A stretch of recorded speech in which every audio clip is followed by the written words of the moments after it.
She was not captured. She was born wrapped in linen, given a number instead of a name, and raised in a Roman household that never intended to set her free. From her first breath, she belonged to someone else.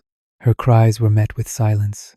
Her first steps watched, not with pride, but with calculation. In ancient Rome, slavery was not a sentence, it was a system. And for women, the horror wasn't always in what was done to them, but in how normal it all was. What you're about to hear was considered civilized. She was born beneath a carved ceiling, in a home with mosaic floors and oil lamps that flickered softly in the night.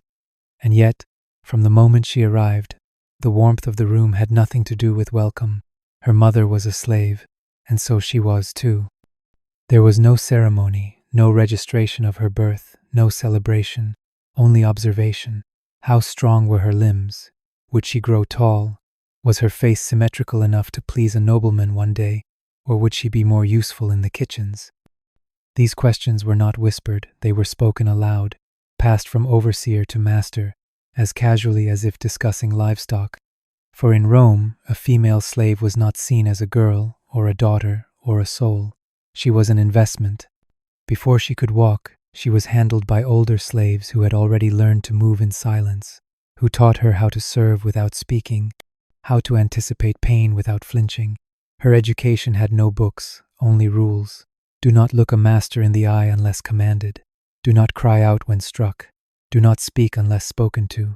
If you disobey, punishment will come sudden, sharp, and public. And if you obey too well, you may be noticed in a different way. Either outcome could ruin you. The only safety was in invisibility. Some girls were trained for specific roles by the time they were 6 or 7. If they were clever, they might be made house slaves, allowed indoors but watched constantly.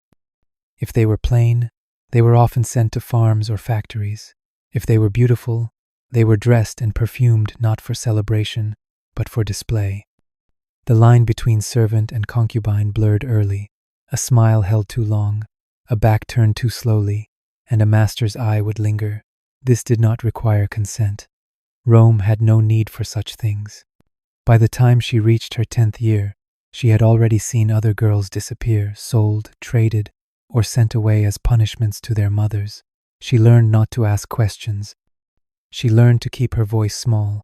She learned that kindness often came before cruelty, and that remembering who you once were was dangerous. Because Rome had no interest in who she was, only in what she could become. A vessel, a tool, a body to be shaped and sold and silenced. And the most horrifying part was not the violence, or the fear, or the endless work. It was the fact that no one, not the masters, not the law, not even the gods, believed anything was wrong. She stood beneath the sun, naked and oiled, on a raised platform of travertine stone. Her hair had been brushed, her teeth inspected, her wrists bound loosely behind her back, not to restrain her, but to show her arms. Around her, the men of Rome gathered, not in shadow or secrecy, but out in the open, in a plaza near the Forum, where slaves were sold like amphorae or sheep. She was 13, maybe younger. No one asked, no one cared. Her youth was part of her value. Her silence, her stillness, her obedience, all were part of the price. This was not a punishment. This was a marketplace. A place where the sale of women was not only permitted, it was encouraged. Written into law, taxed by the empire, blessed by the economy. The horror was not in the spectacle, but in the normalcy. Buyers passed between the platforms, murmuring to sellers, pointing at features like they would a fruit stand. A broad-shouldered senator asked about her temperament. Was she docile?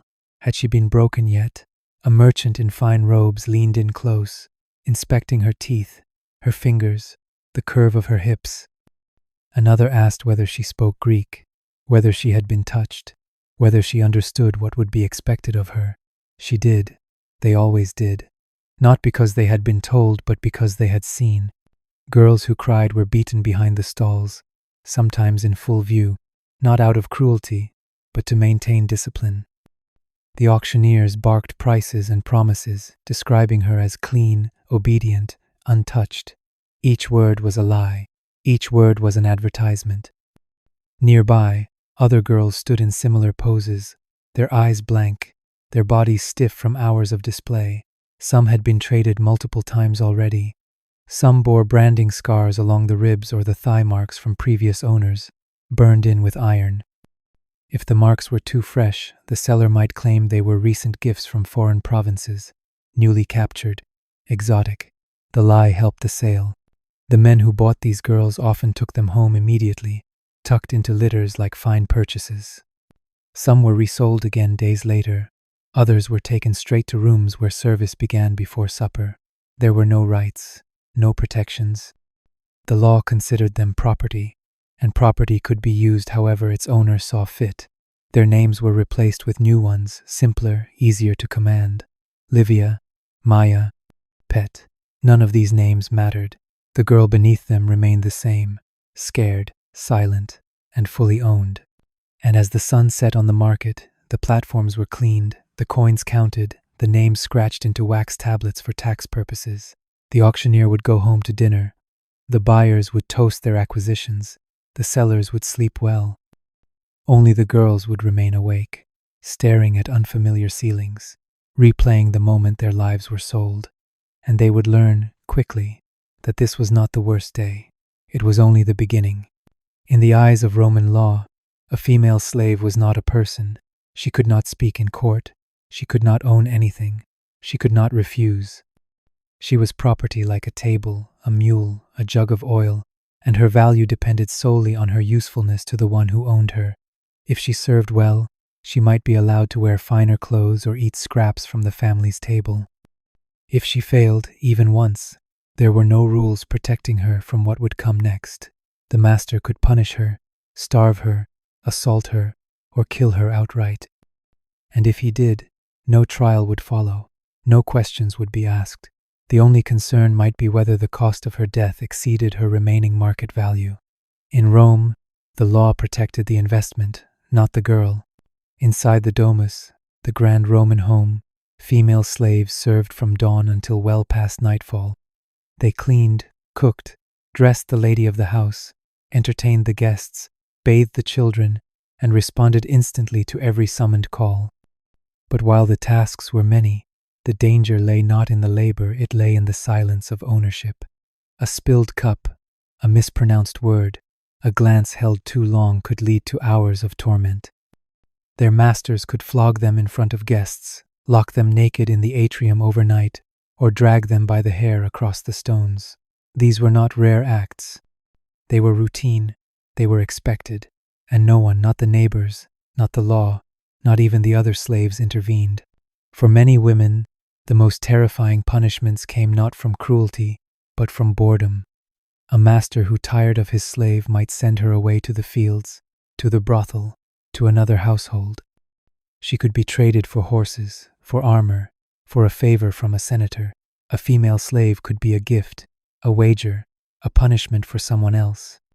She could be moved across the empire without warning, torn from any friendships she had formed, stripped again, renamed again, retrained again. And through it all, she was expected to smile, or at least not to cry. Even in death, there was no dignity. A master might choose to bury a favored slave in his family tomb, but more often, her body was discarded with the rest burned without name, without ceremony, without a single word spoken. She had no lineage, no family, no grave. Her story ended not in tragedy, but in deletion. And this was the true horror, not the blood, not the bruises, but the quiet machinery of it all. Rome did not need to scream to be cruel. It only needed to look away. The empire's greatness was built on order, and within that order, some lives were simply tools to be used until they broke.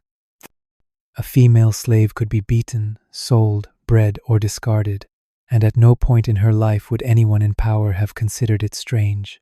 That, in Rome, was what made it normal. Punishment was not considered a failure of discipline in ancient Rome, it was discipline. For female slaves, it shaped their hours, their posture, their tone of voice. It taught them how to speak and how not to speak. It taught them when to weep and when to hide the tears. Pain was not used to correct behavior. It was used to reinforce ownership. A woman who showed resistance, even in something as small as a slow response or a forgotten chore, could find herself stripped and beaten in the courtyard, while others were made to watch. If she cried too loudly, she might be gagged. If she collapsed, she would be forced to stand. A body in pain was a tool. It warned the others. It quieted hope. It was a message that spread faster than rumor. Some punishments were crafted not to injure the body, but to humiliate the mind. A girl might be ordered to kneel in the atrium for hours with her hands raised until her arms shook uncontrollably.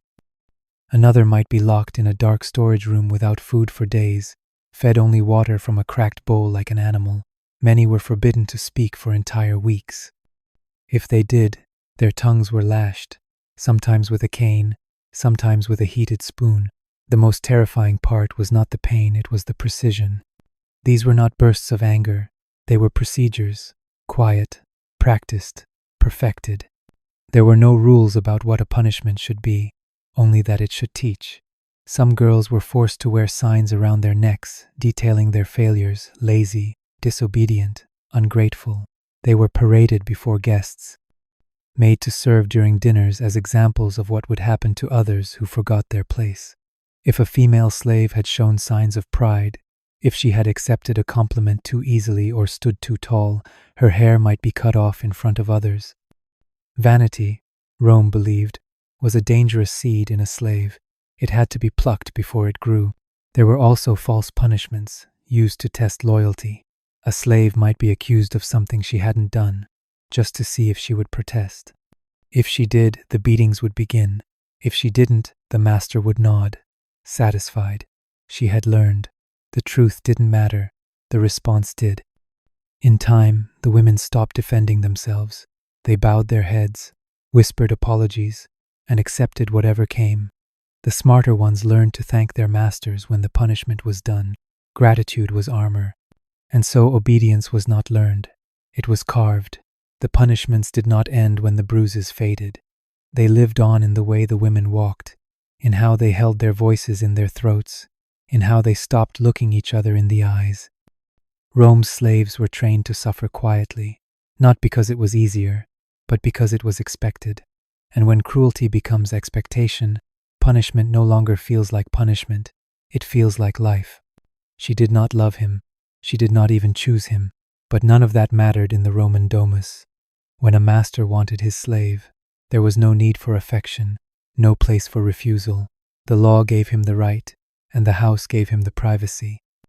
It did not matter if she was 12 or 20, it did not matter if she wept or remained silent. For the female slave, intimacy was never hers. To give it was a task assigned, like carrying water or scrubbing floors. Some were chosen for it because of their youth, others for their beauty, others simply because they were there. A slave might be told to undress in the master's chamber without a word, without a glance, and if she hesitated, she would be punished before it began.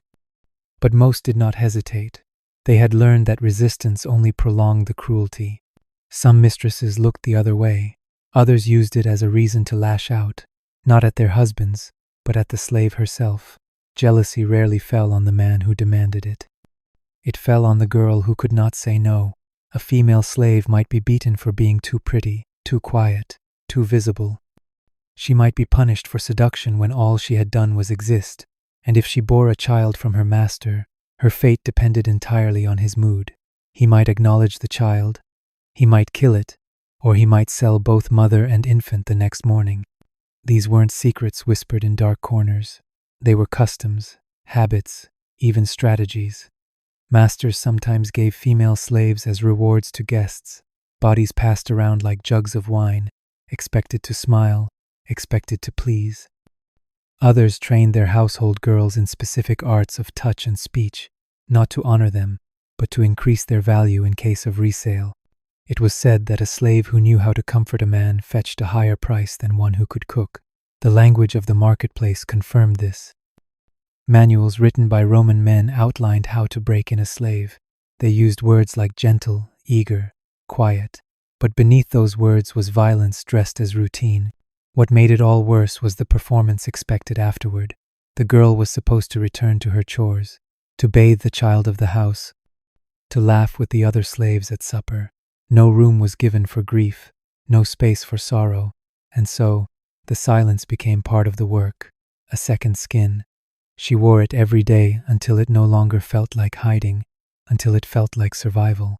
In Rome, the violation of a slave was not a crime, it was a right, and when rights are measured only in power, consent becomes irrelevant. What was stolen from her was not only her body, but her sense of self, and when a woman cannot say no, even in her own mind, the damage is not just momentary, it is endless.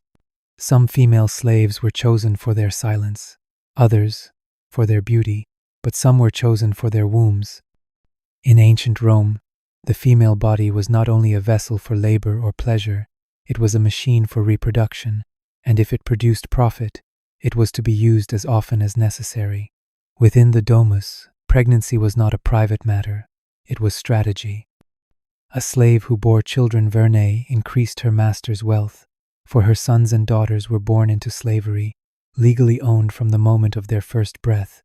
A woman who gave birth to healthy children was valuable, not because she was seen as a mother, but because she had proven her body could be replicated. Some were ordered to lie with other male slaves, not for intimacy, but for pairing like animals. The overseers kept track. Instructions were given. If the girl refused, she was beaten. If she conceived, she was monitored closely. And if the child survived, it was taken. Not always immediately, sometimes the mother was allowed to nurse the baby for a few months. Sometimes she wasn't. The decision was based on efficiency, not emotion. The child might be sold, might be trained for future service, might be gifted to another household as a favor. The mother had no say. She could weep, she could beg, but her grief was considered irrelevant, her tears a disturbance. For others, pregnancy meant punishment, especially if the father was the master, or his son, or a visiting noble. In these cases, the girl might be accused of seduction, of manipulating the man with her body. She could be whipped for it, humiliated in front of others. And if the pregnancy was deemed shameful or inconvenient, the child might never be born at all. There are records of women forced into starvation, made to carry heavy loads until their bodies gave way. In some cases, the children were smothered at birth. Not by cruelty, but by command. The law did not recognize these deaths as crimes, it recognized them as decisions. Some households used pregnancy as a threat. If a slave showed defiance, she might be warned, serve well, or be sent to a breeder's estate. These estates, remote, brutal, and overcrowded, existed solely for reproduction. Women were kept in shared quarters, pregnant almost constantly, birthing one child after another with little rest between. Few returned. Their names, if they had any, were often lost. And so, motherhood became another weapon, another form of control. A woman who hoped for a child had no right to raise it. A woman who feared a child could not prevent it. And every decision, every birth, every stolen infant reminded her that even the most intimate parts of her body were not her own. They belonged to the empire, to the man who bought her, to the system that saw her not as a person, but as a means of production. And in Rome, the most terrifying chains were not made of iron, they were made of blood. She had learned to smile by the age of 7, not because she was happy, but because it was safer. A cheerful slave, they said, was a good slave. A quiet one, better, but a smiling girl, especially when she had just been struck or insulted, was considered the best of all. In ancient Rome, emotion itself became a battlefield. To show sorrow was defiance, to show fear was weakness. And so, the girls were trained not just in how to serve, but in how to feel on command, and only when permitted. If a girl wept openly, she might be slapped. If she showed anger, even in her eyes, she might be dragged into the courtyard and lashed until her body went limp. But if she smiled sweetly after being humiliated, she might be given a ribbon, or a small pastry, or simply spared for another day. That was the game. And it was one they were all forced to play. Masters used affection like a collar. One day, a kind word or a soft cloak. The next, a cold stare or public shame. The inconsistency was not accidental, it was tactical. It kept the slaves uncertain, desperate, and eager to please. A girl might be praised at a banquet for her graceful movements, only to be accused of vanity the next morning. Another might be granted access to fine oils and perfume, then punished for acting too proud. These reversals were common, and they chipped away at the mind far more effectively than whips ever could. Inside the domus, fear moved like smoke. No one trusted anyone completely. Friendships were rare and often punished. Slaves who showed loyalty to one another might be separated, or worse, turned against each other. Masters sometimes staged false accusations to see who would speak up. A girl might be asked what she thought of another's failure, and if she remained silent, it was taken as complicity, but if she answered, she betrayed a friend. Either way, the trap closed. The message was clear: trust no one, care for no one, survive alone. Some girls went quiet, others went mad. There are accounts in letters and estate records of slaves who stopped speaking altogether, who flinched at kindness, who smiled at nothing. These were seen not as broken, but as ideal, obedient, conditioned. Their pain had folded inward so deeply it no longer showed, and that, in Rome, was considered success.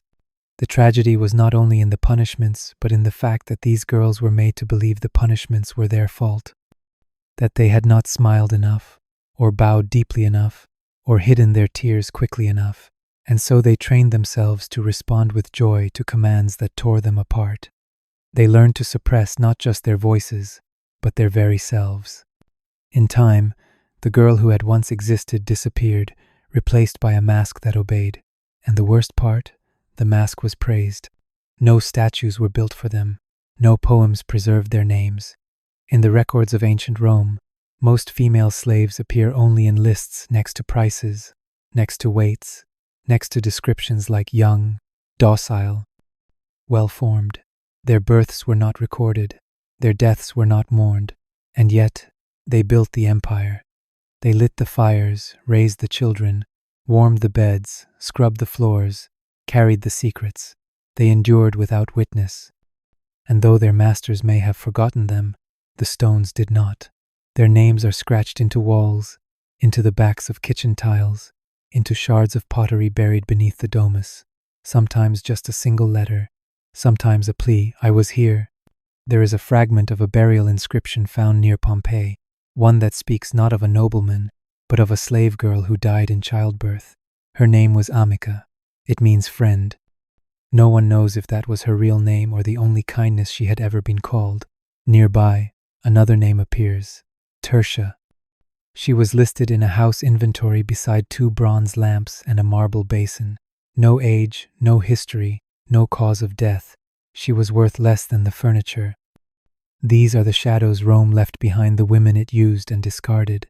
The lives erased not by accident, but by design. Even the language of empire erased them. A master might refer to his slaves as things or household units. Legal documents speak of them as extensions of property, not as individuals. When they were punished, their voices were not heard. When they died, they were replaced. And yet, some part of them remained. In cursed tablets buried beneath thresholds, in faded graffiti behind servant quarters, in the lullabies passed down in secret among generations of the enslaved, traces survived. The pain they endured was never recorded in history scrolls, but it lingers in the corners of the villas, in the foot-worn paths between kitchens and chambers, in the iron rings still embedded in stone walls. Rome celebrated conquest, but it depended on silence, and the most silent were its women, the ones who were bought, touched, punished, and then forgotten. But to speak their story now is not just to remember, it is to resist, to reclaim a history that was never meant to be told. These were not footnotes, these were lives. And while their masters' names may be carved in marble, it is the voices buried beneath the floor that still whisper the truth, that greatness built on cruelty is not greatness, that civilization built on suffering is not civilization, and that forgetting them again would be the final cruelty. If their names moved something in you, if the echoes of what they endured still linger in the quiet after this story, then the next step is clear. Subscribe to Forgotten Stories Ancient World, like this video, and turn on notifications so you never miss the histories they tried to erase. The past doesn't rest. and neither should we.